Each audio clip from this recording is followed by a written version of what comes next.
In today's video, ladies and gentlemen, we are going to be going into MLB The Show 24 Battle Royale to see my most recent BR run that I clipped. Now, we are going to be looking at the last two games of the run to see if I was able to go 10-0, because in the first game that we look at, I was in my 9-0 game. Now, before we get off to the rest of this video, because I usually wait to do this until the very end, which I probably shouldn't do, 98% of you guys are not subscribed to the channel, so if you guys could be doing me a huge favor by hitting that subscribe button. We are 8 subscribers away at the time of this recording from reaching 1,000 subscribers. It would be greatly appreciated if you guys could help me out there and help support the channel in any way possible.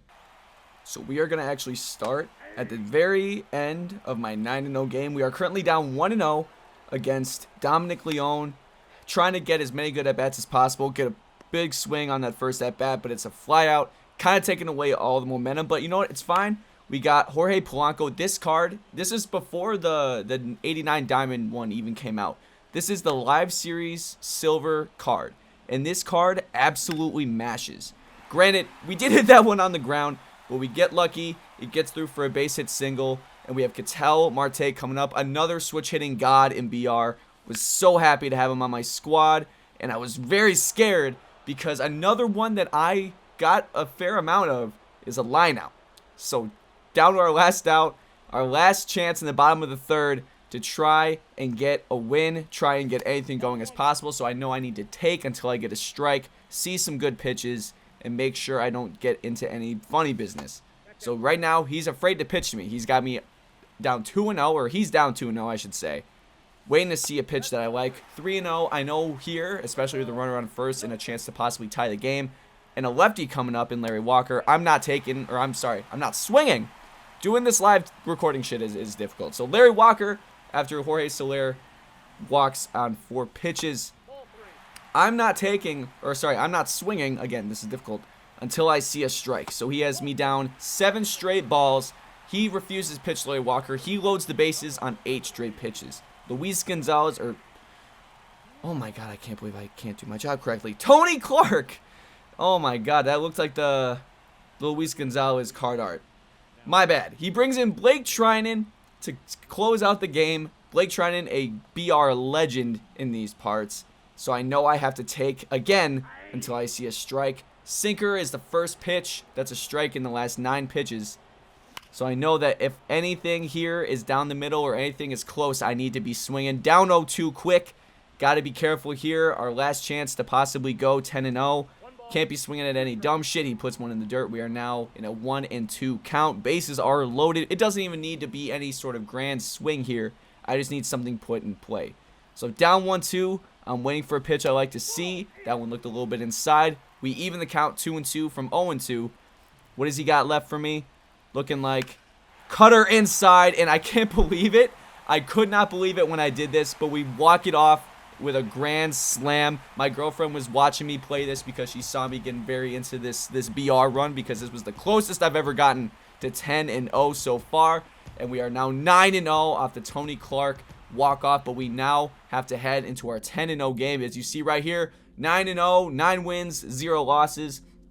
I was using Martin Dihigo to try and use the two-way hitter glitch, but I wasn't able to get him in my lineups for some reason. So I don't know if they patched it or I just wasn't doing it correctly. If you guys know how the BR two-way glitch works, please let me know in the comments section, because I could not for the life of me find anything that was telling me how to get it to work. I start Jose Cisnero against the guy who, if you see in the top left corner, has gone 12-0. But my mindset doesn't change, because in the 9-0 game, that guy also had a 12-0 banner. So my mindset is just to try and be the same way I was before. But this guy is not missing pitches. He's about to hit a home run. I try to get it with Jarren Duran. He makes the catch. Jose Cisnero showing his support, and that is a huge momentum boost for us, especially being the home team, taking away what would have been the go-ahead run early in the game. And we get our 3rd out for a 1-2-3 inning against the guy who's gone 12-0. Our confidence is through the roof right now, but we still have to be careful about swinging at dog shit pitches. Jorge Polanco, not a bad swing, just got a little out in front of it. We ground out for out number 1. Ketel Marte coming up next. Oh, I wanted that to be fair. I thought it was fair at the time. I was kind of upset that wasn't a base hit. That would have been a great way to kind of cheese the start of the game. And Richard Blyer. This guy had Richard Blyer parallel 5. Wow, he dots the cutter. Oh my god, dude. So many good swings in this video that are just lineouts. That's probably the most frustrating part about this. So many good swings were lineouts. Now we have to face parallel 5 Willie Castro. I don't want to use Martin Dihigo just yet. I don't want to have him go out of energy early. So I bring in Shelby Miller to try and get us there to close out the game later on. 1-0 to start the count. Going to try and throw a slider inside here. A little bit high, so it's a quick 2-0 count. We got a pitch from behind here. Try to dot something, and luckily he gets underneath it for out number 1, a fly out to left field to Jarren Duran, the guy who did make the game-saving or started the game-saving play to rob that home run. He turns on an inside fastball, but again just gets underneath it for out number 2. Now we are close to getting out of these first 2 innings without allowing a run. Very, very fortunate here. We have to face Termarr Johnson. That is okay. Try to get a fastball here, see if we can dot it, and we do. 2 innings, 0 runs, walked 1 guy, and that's about it. So if we can get the bats going here, we have Larry Walker coming up, we have Tony Clark, we have all of these good bats. I just get jammed on an inside sinker from parallel 5 Richard Blyer. That's out number 1 in the 2nd inning. Tony Clark, the switch hitting god, the hero of the last game. I'm expecting to face Richard Blyer, and he brings in 99 Babe Ruth, which I can't even be mad about because I have Martin Dihigo warming up in my bullpen as we speak. So it is going to be a challenge. We're facing a 12-0 BR Goon who's using 99 Babe Ruth. So this is going to be the ultimate test. If we can get some runs off of this, it is the truest way we can earn our 10th win in this 10-0 run. Trying our best to stay ahead of the count here. We get a base hit with Tony Clark. Nolan Arenado hasn't done too much in this, and he will continue to not do anything. He hits into the inning-ending double play. We need to shut down this next inning in order to give ourselves a shot to walk it off in the bottom of the 3rd. So what do? I do what any BR player would do. Bring in our best pitcher, Martin Dihigo, to try and close out the game. Try and warm up the bullpen. Colin Poche as the lefty. Chris Martin, who has been amazing as one of my righty pitchers out the pen. Facing Nolan Arenado. I believe it was the diamond one if I'm remembering correctly. And Nolan Arenado not giving us the best start with Martin Dihigo. Giving me a little bit of a scare there. And we are at the bottom of the lineup. Babe Ruth, the 99 overall, batting 9th in the lineup. This is probably the scariest moment of the game. Trying to get out of this, and I think I give him a mistake pitch. But luckily, he must have just missed it. Gets it to the very end of the warning track. We are able to catch it. We have out number 1.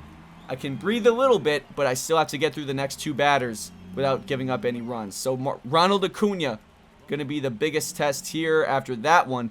Ronald Acuna swinging at a slider out in front of it. Off to a good start. 0-1. Top of the 3rd. Give him a curveball. Hung it a little bit, and he puts it in the gap. 17 speed's going to be slow, so if we can get this in quick, we can possibly prevent him from scoring. Luckily, we do. 2nd and 3rd. Got to try and get either a fly out or some sort of ground ball. We get it to Kike Hernandez. I don't get the best throw. I don't get it right in the middle. And I'm just going to say this right now. 17 speed, that felt a little fast for him being 17 speed. We are not able to get it in quick enough. He is up 1-0. 2 outs in the 3rd. We get him to ground out to Tony Clark. Where was this? In the last one, would have possibly had to play at home if he tried going. So we now have to really wholeheartedly get the bats going. I'm down 1-2 in my next at bat with Enrique Hernandez. Got to swing at anything close. That wasn't close though, so we are now even 2-2 in the count. Just got to try and get a base runner. Don't need to be a home run. Just need to get people on base. Going to be close. We fight off with that changeup. This is the best pitcher he could have possibly had in this game right now. Enrique Hernandez, he has like 64 speed. Got to try and beat that out. But the quickness of the shortstop is going to get him out for number 1. JT Realmuto, actually, I usually don't hit well with him. But during this run, I hit amazing with him. So I was actually kind of hoping that JT could get something going here. A good slider to start off the count. A nice liner that's going to get caught. Could not catch a break with these lineouts in these last 2 games. Jarren Duran, the hero in the field from earlier. As much as I like him, I have to put in a righty here that matches lefties. I cannot take a chance on a lefty-lefty matchup, especially with low power. So Eugenio Suarez is the guy to go to here. We are up 3-1 in the count. I'm telling myself here to not swing. If he's going to walk me, so be it. I have people coming up. He throws a sinker right down the middle. So it is now a full count. I need to fight here if it's anything close. Cannot go down looking. Fight that one off. It's another pitch that we get to see.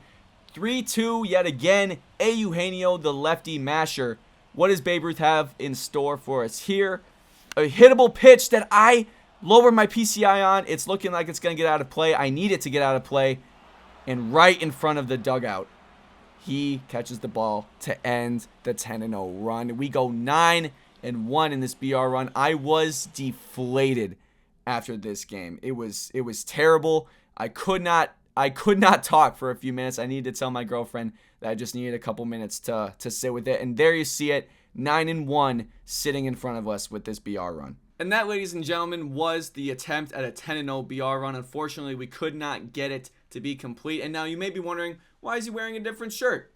Don't ask questions you don't want to know. But if you guys like this video, make sure you like the video physically. Push that thumbs up button down below to help support the channel. And if you guys haven't already, hit that subscribe button. We are on the road to 1K subscribers. As I said at the beginning of the video, damn near 99% of you who watch these videos are not subscribed. So all you have to do is click that button. It is completely free of charge to you, and it helps support the channel as we grow. Thank you guys so much for watching. If you guys want to see more MLB The Show content, make sure you turn on those post notifications so you guys can be notified when the next video goes live. And I will see you guys in the next one.